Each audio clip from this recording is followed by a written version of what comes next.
Hello दोस्तों, आप सबका स्वागत है मेरे YouTube channel taxation with Sushant पे। आज हम इस वीडियो में डिस्कस करने जा रहे हैं फॉर्म्स फॉर फाइलिंग ITR। जब भी हम अपनी ITR यानी कि इनकम टैक्स रिटर्न फाइल करते हैं तो उसमें हमें एक फॉर्म सेलेक्ट करना पड़ता है। हमें ये देखना पड़ता है कि कौन सा फॉर्म हमारे लिए एप्लीकेबल होगा। जो ITR फॉर्म्स हैं वो 7 टाइप के होते हैं। ITR 1, 2, 3, 4, 5, 6 और 7 ऐसे करके टोटल 7 ITR होते हैं। जो ITR 1 होता है वो इंडिविजुअल्स के लिए एप्लीकेबल होता है। जो ITR 2 होता है वो इंडिविजुअल्स एंड HUF दोनों पे एप्लीकेबल होता है। जो ITR 3 है वो भी इंडिविजुअल्स और HUF पे एप्लीकेबल होता है। जो ITR 4 है वो इंडिविजुअल्स, HUF और फर्म्स पे एप्लीकेबल होता है, लेकिन LLP पे एप्लीकेबल नहीं होता। जो ITR 5 है वो हमारा पार्टनरशिप फर्म्स वगैरह, AOP और BOIs पे एप्लीकेबल होता है।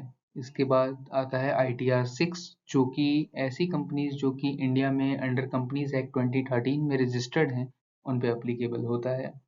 इसके बाद लास्ट ITR हमारा आता है ITR 7 जो कि ट्रस्ट, पॉलिटिकल पार्टीज वगैरह पे ये एप्लीकेबल होता है। सबसे पहले हम बात करेंगे ITR 1 की।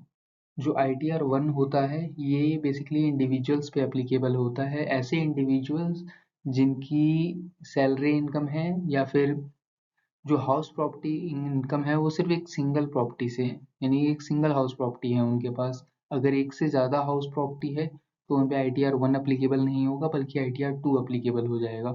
तो जो ऐसे SSC हैं जिनकी की इनकम या तो सैलरी हेड से है या फिर सिंगल हाउस प्रॉपर्टी से है या फिर अदर सोर्सेज से है, तो ऐसे SSC जो होते हैं, जो ऐसे इंडिविजुअल होते हैं, उनकी जो इनकम होती है वो ITR 1 में रिपोर्ट होती है।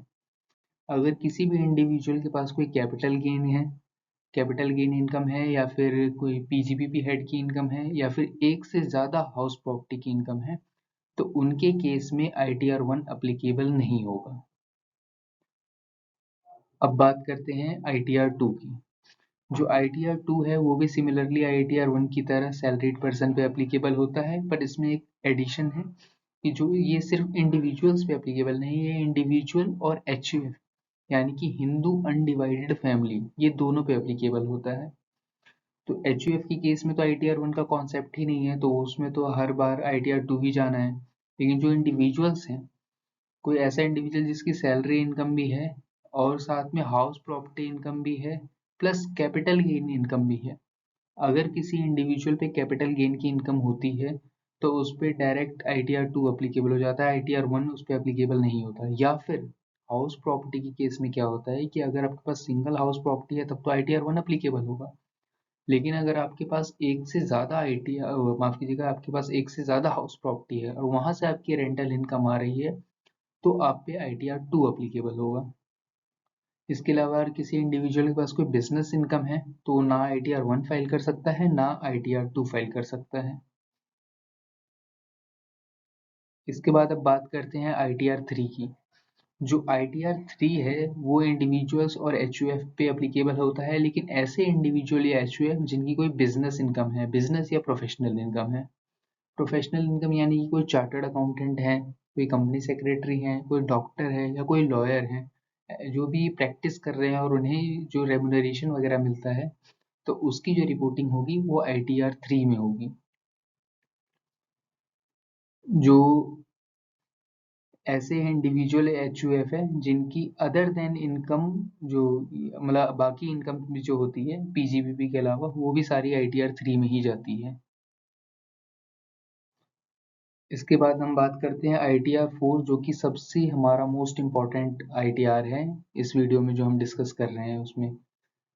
ये इंडिविजुअल HUF ऑफ फर्म्स पे एप्लीकेबल होता है। जैसा हमने देखा कि ITR 3 है, ITR 3 इंडिविजुअल्स और HUF पे एप्लीकेबल होता है, लेकिन जो ITR 4 है वो इंडिविजुअल HUF पे तो एप्लीकेबल होगा ही, साथ में फर्म्स पे भी एप्लीकेबल हो जाएगा। ऐसी फर्म जिनकी कोई बिजनेस इनकम है, मान लीजिए कोई पार्टनरशिप फर्म है, कोई CA फर्म ही है और उसने ये प्रिजम्पटिव बेसिस ऑप्ट कर रखा है, तो बेसिकली जो ITR 4 होता है ये ऐसे SSCs के लिए होता है जिन्होंने प्रिजम्पटिव बेसिस का ऑप्शन ऑप्ट कर रखा है, यानी कि सेक्शन 44AD या 44ADA ऑप्ट कर रखा है इनकम टैक्स एक्ट का। सिमिलरली ITR 3 की तरह ये भी practising chartered accountant, company secretary, doctor या लॉयर की इनकम इसमें रिपोर्ट होती है। इसमें एक चीज देखनी होगी कि जो प्रिजम्पटिव बेसिस है वो ऑप्ट कौन कर सकता है। अगर बिजनेस का केस है तो उसमें ऐसे बिजनेसेस ऑप्ट कर सकते हैं जिनका की टर्नओवर प्रीवियस ईयर में 2 करोड़ तक था, अप टू 2 करोड़ था। अगर प्रीवियस फाइनेंशियल ईयर में आपका जो टर्नओवर था अप टू 2 करोड़ था, तो आप सिर्फ तभी ये प्रिजम्पटिव बेसिस ऑप्ट कर सकते हैं और तभी आपके ऊपर ITR 4 अप्लीकेबल होगा। यहाँ पे हमें एक चीज और देखनी पड़ेगी कि जो ये 2 करोड़ की लिमिट है, ये 2 करोड़ की लिमिट बढ़ के आपकी 3 करोड़ हो जाएगी अगर जो आपकी कैश रिसीट है या फिर जो टर्नओवर का जो आपकी जो रिसीट जो आपको कैश में मिल रहा है अमाउंट, ग्रॉस रिसीट या टर्नओवर का, अगर वो 5% से एक्सीड नहीं करता है, ये अप टू 5% है, then this 2 crore limit will become 3 crores.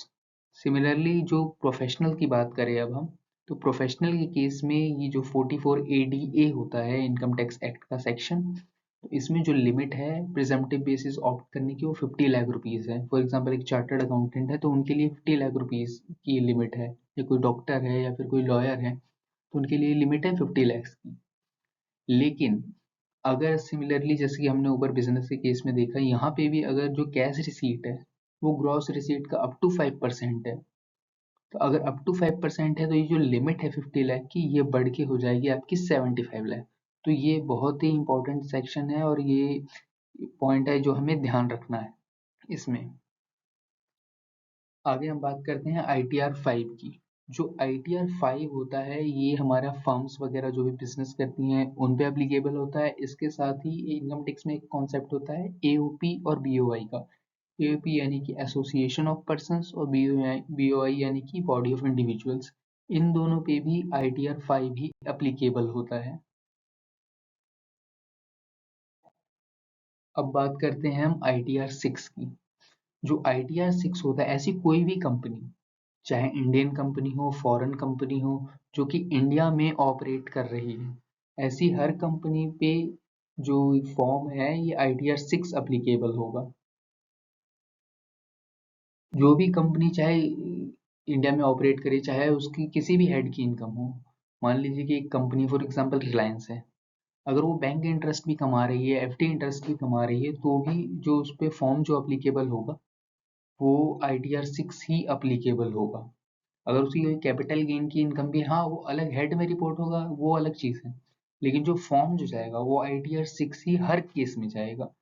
Company के केस में आप अदर देन ITR 6 फाइल ही नहीं कर सकते, एक्सेप्ट इसका बस एक सिंगल एक्सेप्शन है कि जब आपकी जो इनकम है या फिर जो आपका बिजनेस है, कंपनी बनाने का, फॉर्म करने का जो पर्पस है, वो पर्पस ही या तो फुल्ली चैरिटेबल और रिलीजियस पर्पस है, फुल्ली पर्पस।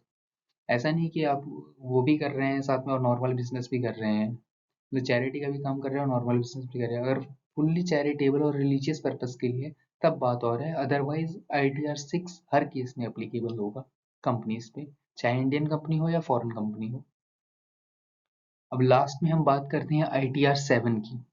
ITR 7 होता है जो कोई भी चैरिटेबल या रिलीजियस ट्रस्ट, जैसे कि हम देखते हैं कि बहुत से आश्रम वगैरह होते हैं, वो जो भी अपना ये चैरिटी वगैरह का काम करते हैं या मंदिर वगैरह होते हैं, तो इन सब के लिए ITR 7 जाती है। इसके अलावा कोई पॉलिटिकल पार्टी है जैसे कि BJP है, मोदी जी की पार्टी, तो वो जो अपनी, क्योंकि ITR देखो सबको फाइल करनी पड़ती है, आप चाहे किसी भी पर्पज से अपना वो बिजनेस कर रहे हो, वो भी एक तरह से बिजनेस ही मान लो उसको आप। तो जो जो पॉलिटिकल पार्टी चाहे वो बोलते हैं कि भाई हम तो चैरिटी के लिए कर रहे हैं, समाज सेवा के लिए कर रहे हैं, तो उनको भी अपनी ITR फाइल करनी पड़ती है। तो ITR 7 उसके लिए जाती है। अगर मान लीजिए मोदी जी को बीजेपी की ITR फाइल करनी है, तो उसके लिए जो फॉर्म होगा वो ITR 7 अप्लीकेबल होगा। ऐसे ही कोई यूनिवर्सिटी है, स्कूल है, कॉलेज है, तो इन सब पे ITR 7 अप्लीकेबल होता है। फिर चाहे कोई रिसर्च ऑर्गेनाइजेशन है, न्यूज़ एजेंसी है, ट्रेड यूनियन है, मतलब इस तरह की जो चीज़ें होती हैं जिनका पर्पस जो है प्रॉफिट कमाना नहीं है।